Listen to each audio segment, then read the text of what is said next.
Hey guys, Allison here. Well, when I was writing my course, Finding Peace in a Divided Family, I came across a line by Zig Ziglar that I thought was really profound.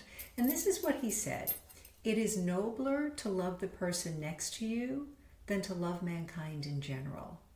So if you stop and think about that, a lot of the problems that we're seeing in families today in terms of division is over moral issues, is over political issues, whatever it is. But to a great extent, people sometimes become so identified with their cause, so to speak, that they lose sight of the people in their lives, right? That we could be fighting with family members, nasty to people, nasty to other people, because they believe differently than us.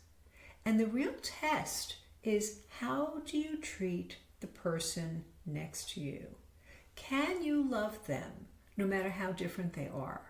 No matter what opinions they have, whether it's in your family or just in general? What do you like to be around? Again, you can be really involved in a cause. And, for me, I got involved in the pro-life movement in the 80s. And it was the greatest gift of my life to be involved in something that was bigger than me.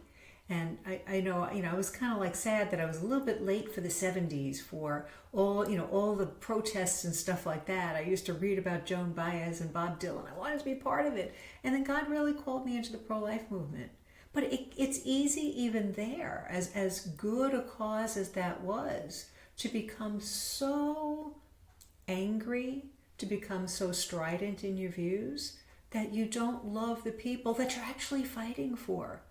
It becomes a problem. So I'd like you to focus on that. It is nobler to love the person next to you than to love mankind in general. And that's, I think, one of the ways that the devil plays with us, make us so invested in a cause that we forget. If you ever read the Screwtape Letters, he just tries to, have the guy bicker with his mother, just anything to get him off track. If we want to change the world, it's one person at a time.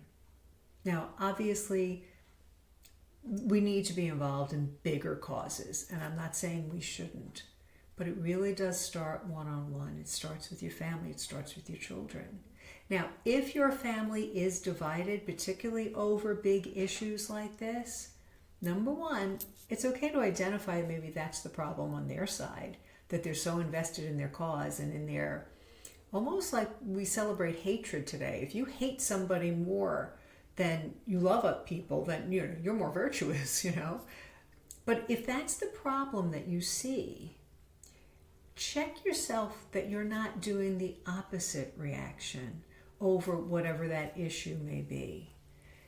If you're struggling with a divided family, there's a link below this video to my course, Finding Peace in a Divided Family.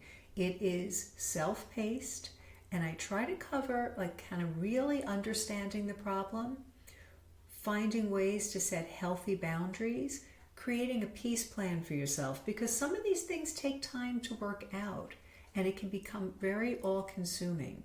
So I hope you'll take advantage of it. I kept the price really low. Again, it's nobler to love the person next to you than to love mankind in general. So keep that in mind, especially if you're dealing with a divided family right now. And again, that's how we're going to change the world. I mean, if you could talk to the freak sitting next to you and see the good and love them, we're called to that. All right? Jesus ate with sinners. He ate with prostitutes. The only ones he was hard on were the Pharisees, who were creating burdens for people that they refused to help or to carry. So this is where it starts. But if you're really struggling with finding peace in your divided family, you need to sign up for the course. Hope to see you there. God bless you.